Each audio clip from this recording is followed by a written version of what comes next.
Güney Amerika'nın güney ucunda Atlantik'in dalgalarıyla çevrili bir ülke olan Arjantin'e yolculuk yapacağız. Falkland Adaları veya Arjantin'deki kullanımıyla Malvinas Adaları'nda eski Birleşik Krallık Başbakanı Demirlady lakaplı Margaret Thatcher'a mağlup oldu. Uzun yıllardır ekonomik fırtınalarla boğuşuyor. Bu sebepten ötürü eskiyen ekipman yelpazesi güncellenemiyor. 2023'te TUSAŞ'ın ürettiği Anka SİHA'lar için Türkiye ile görüşmeler yapıldı. Ancak henüz resmi anlaşma imzalanmadı. Aselsan, Arjantin donanmasının Almirante Brown sınıfı muhriplerini modernize etmek için teklif hazırladı. Ancak Arjantin'in içinde bulunduğu finansal sorunlar sebebiyle henüz durum netleşmedi. Modern Ordular serimizin bu bölümünde Arjantin'i konuşacağız. Hangi ekipmanları kullanıyor? Sınır ve askeri problemleri neler? Ülkenin yürüttüğü askeri projeler hangileri gibi soruların cevaplarını arayacağız. Abone ol ve katıl çanları açıldıysa başlıyoruz.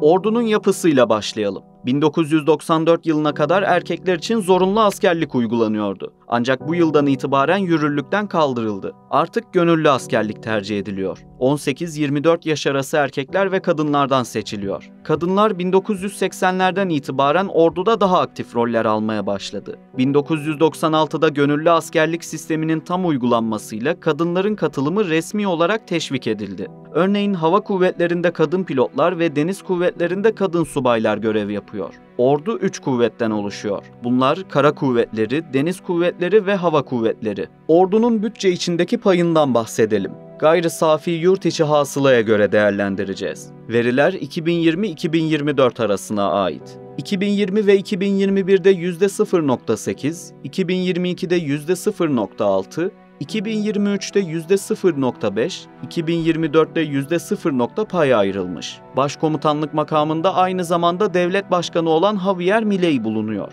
Global Firepower Index araştırmasına göre 145 ordu içinde 33. sırada. Ordudaki asker sayısından bahsedelim. Yaklaşık 75 bin asker bulunuyor. Bunun 45 bininin kara kuvvetlerinde, 15 bininin deniz kuvvetlerinde, 15 bininin hava kuvvetlerinde olduğu tahmin ediliyor. Ordunun kullandığı ekipmanlardan bahsedelim. Kara kuvvetleriyle başlayacağız.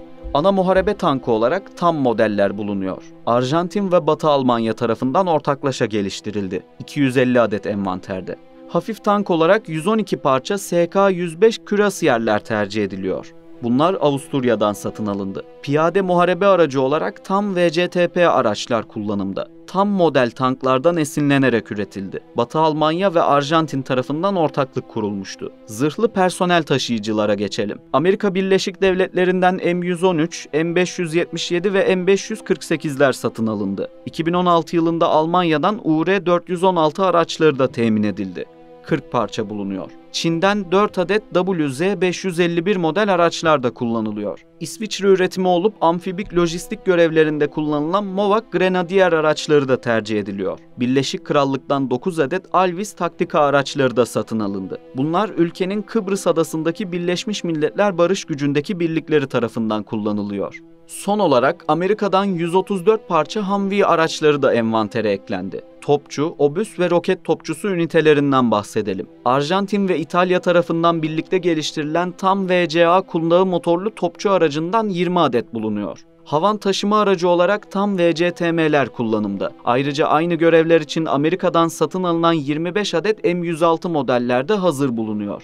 Roket topçu ünitelerinin tamamı Arjantin tarafından üretilenlerden oluşuyor. İlk araç Soğuk Savaş günlerinde geliştirilen Pampero MRL. Güncel adet sayısı 5 olarak paylaşıldı. 2012 yılında envantere eklenen 20 parça Stedef CP-30'lar da bulunuyor. Tam VCLC şasisinin üzerine eklemlendirilebilen roket üniteleriyle de ekranda görmüş olduğunuz araç ortaya çıkmakta. Topçu obüslerinde ise 2 farklı ünite mevcut. Bunlar İtalya'dan alınan Otto Melara Mod 56'lar ve Arjantin'in kendi imkanıyla ürettiği Siter 155 mm L-33. Hava savunma sistemlerine geçiyoruz. İsviçre tarafından 1937 yılında geliştirilen Oerlikon 20 mm uçak savar bataryasıyla Oerlikon GDF bataryaları kullanılıyor. İlk sistemden 230 adet, ikincisinden 38 adet bulunuyor. Bir diğer uçak savar ünitesi ise İsveç'ten satın alınan Bofors 40 mm sistemi, 20 adet envanterde. Taşınabilir hava savunma sistemi olaraksa İsveç'ten RBS-70 NG'ler satın alındı. Adet sayısı gizli tutuluyor. Anti-tank ve sığınaklara karşı ise İsrail üretimi mühimmatlar ateşleniyor.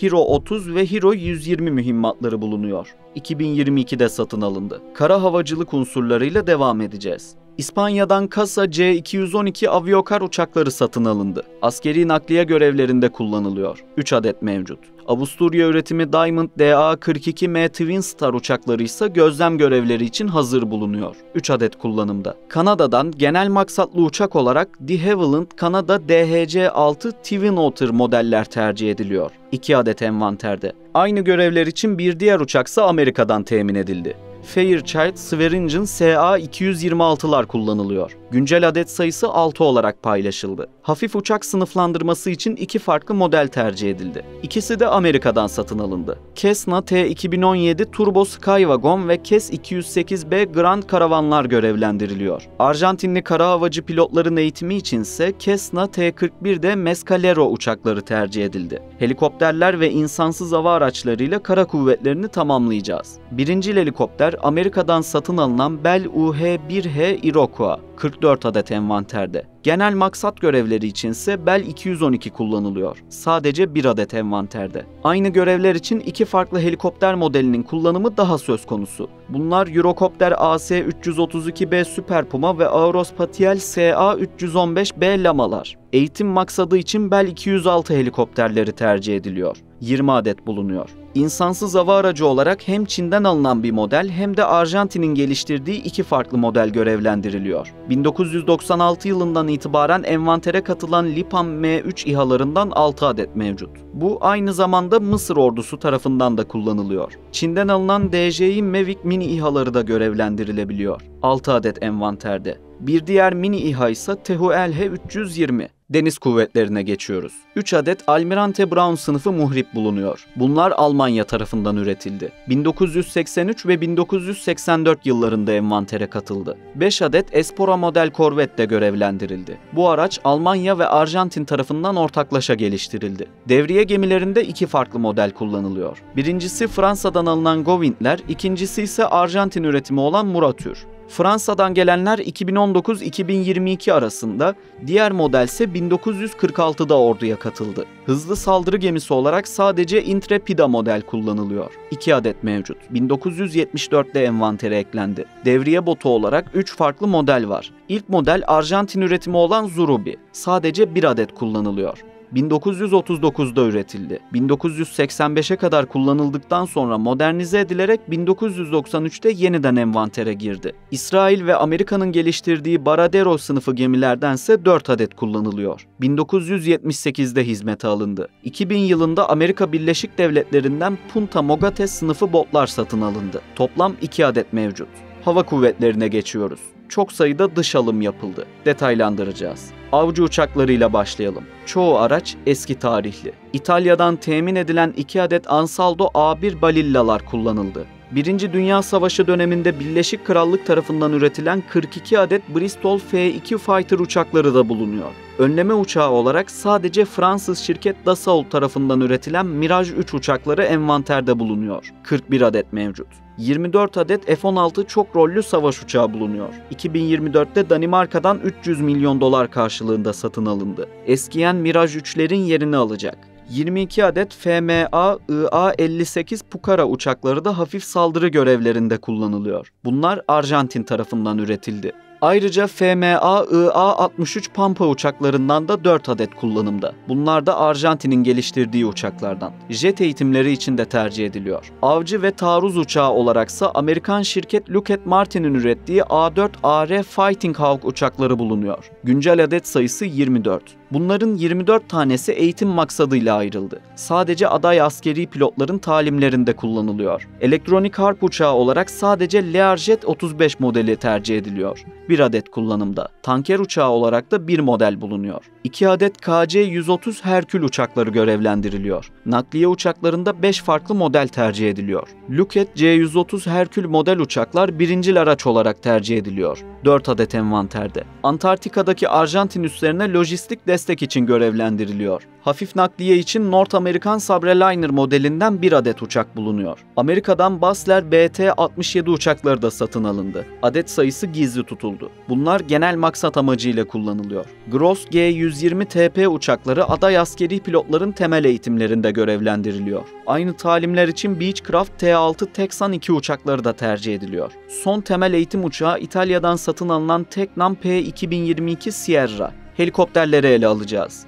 Tamamen dış alım yapıldı. Çok amaçlı nakliye ve arama kurtarma görevleri için 6 adet Bell 412'ler kullanılıyor. Lojistik ve destek görevleri için 7 adet Bell 212'ler envanterde. Ağır nakliye görevleri için Rus üretimi Mil Mi-17'ler kullanımda. Hafif nakliye taşımacılığı için 12 adet MD-500 helikopteri bulunuyor. Aynı zamanda keşif de yapabiliyor. Yüksek irtifa görevleri için Aerospatiale SA-315B Lamalar envanterde. 6 adet kullanımda. Hava kuvvetleri bünyesinde aktif İHA bulunmuyor. Geçmişte Lipan M3'ler kullanıldı. Ancak bunlar da kara kuvvetlerinden alınarak göreve gönderilmişti. Hava savunma sistemlerinden bahsederek ordunun ekipmanlar bölümümüzü tamamlayacağız. Modern tehditlere karşı oldukça sınırlı bir kapasiteye sahip. İsviçre üretimi çift namlulu Oerlikon GDF-002 35 mm uçak savar ünitesi kullanılıyor. Ayrıca taşınabilir hava savunma sistemi olarak Sovyetler Birliği'nden satın alınan SA-7 Grail'ler görevlendiriliyor. Düşük irtifada kullanılabiliyor ve teknolojik olarak güncel değil. Skyguard radarları Oerlikon sistemleriyle entegre. Düşük irtifadaki tehditleri tespit edebiliyor. 3D hava savunma radarı olarak Westinghouse AN/TPS-43'ler bulunuyor. Eski teknolojiye sahip. Arjantin'in yürüttüğü askeri projelere geçiyoruz. Bu bölümde hem ülkenin kendi kapasitesiyle yürüttükleri hem de diğer devletlerle işbirliklerinden bahsedeceğiz. 2025 itibarıyla ekonomik kısıtlamalar nedeniyle sınırlı ancak stratejik askeri projelere odaklanıyor. Hava kuvvetlerinin savaş uçağı filosunu yenilemek için 2024'te Danimarka'dan F-16 satın alındı. Uçaklar 2025'te hizmete girdi. İngiltere'nin vetosu sebebiyle JF-17 gibi alternatifler reddedildi. Deniz karakol kapasitesini artırmak için Norveç'ten 4 adet P-3 Orion uçağı alımı için görüşmelere başladı. 2025 itibariyle bu uçaklar henüz envantere girmedi. Ancak süreç devam ediyor. 2023'te TUSAŞ'ın ürettiği Anka SİHA'lar için görüşmeler yapıldı. Ancak henüz resmi anlaşma imzalanmadı. Yerli İHA geliştirme projeleri ise sürüyor. Nisan 2024'te NATO'ya küresel ortak statüsü için resmi başvuru yaptı. Böylece ordunun NATO standartlarına uygun hale getirilmesi hedefleniyor. İsrail'den EL-M2106 radar sistemlerinin alımı için görüşmeler sürüyor. Ancak 2025 itibarıyla henüz envantere girmedi. Ayrıca yeni nesil kısa menzilli füzeler için planlar mevcut. Hava savunma sistemindeki eski envanterin yenilenmesi amaçlanıyor. Vaca Muerta'daki kaya gazı rezervleri ordunun himayesinde korunuyor. Amerika Birleşik Devletleri ile Ushuaia'da bir ortak deniz üssü inşa edilmesi için anlaşma imzalandı. Aselsan, Arjantin donanmasının Almirante Brown sınıfı muhriplerini modernize etmek için teklif sundu. Ülkedeki finansal durum sebebiyle henüz süreç resmileşmedi. Arjantin'in karşılaştığı sınır ve askeri problemleri inceleyeceğiz. Falkland Adaları sorunuyla başlayalım. 1816'da bağımsızlığını kazanan Arjantin, 1820'de adaların kendi toprağı olduğunu ilan etti. 1833'te İngiltere adaları yeniden ele geçirerek Arjantinli yerleşimcileri sınır dışı etti. 1982'de Arjantin'in adaları işgal etmesiyle başlayan Falkland Savaşı, Arjantin ordusunun en önemli modern çatışmasıydı. 2 Nisan 1982'de adaları hızlı bir işgalle ele geçirdi. Arjantin adalara 10.000'den fazla asker konuşlandırdı. Ancak çoğu zorunlu askerlikten gelen az eğitimli ve yetersiz donanımlı birliklerdi. İngiliz görev gücü 38 gemi ve 4.000 asker gönderdi. Hava üstünlüğü ve lojistik konularında yaşanan eksiklik sebebiyle savaş sona erdi. İngiltere'nin zaferiyle sonuçlandı. Dönemin İngiltere Başbakanı Margaret Thatcher bu konuyla özel olarak ilgilendi. Arjantin'de dönemin askeri junta yönetimi yıkıldı. Demokrasiye geçildi. 1995'te güç kullanmayacağını bir anlaşmayla deklare etti. Ancak günümüzde diplomatik olarak hak iddiası devam ediyor. Falkland Adaları'nın Arjantin'in Güney Atlantik'teki stratejik çıkarları ve ulusal kimliği açısından sembolik bir önemi var. Arjantin'in geniş Atlantik kıyı şeridi ve münhasır ekonomik bölgesi yasa dışı balıkçılık faaliyetleri için bir hedef. Özellikle Çin, Güney Kore ve İspanya menşeili balıkçı gemilerinin Arjantin sularında izinsiz avlanması sorunuyla ilgileniyor. 2016'da bir Çin balıkçı gemisini batırdı. Antarktika'daki toprak ihtilafı konusundan bahsedelim. Arjantin 1939'da 25. boylamdan 74. boylama kadar uzanan bir bölgede hak iddia etti. Şili'de 1940 Kasım'da 53. boylamdan 90. boylama kadar alanı kendi toprağı olarak gördü. Birleşik Krallık ise 20. boylam ve 80. boylam arasında hak iddia etti.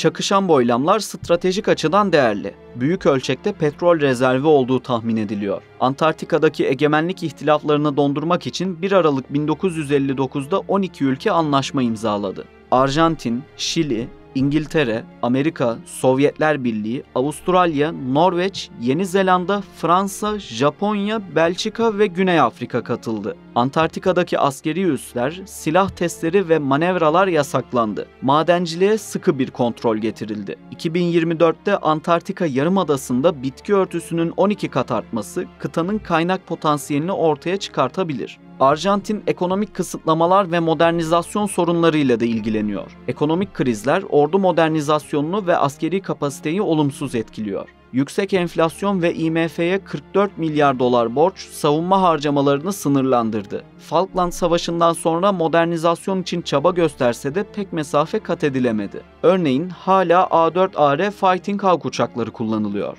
Sonuç bölümüyle tamamlayalım.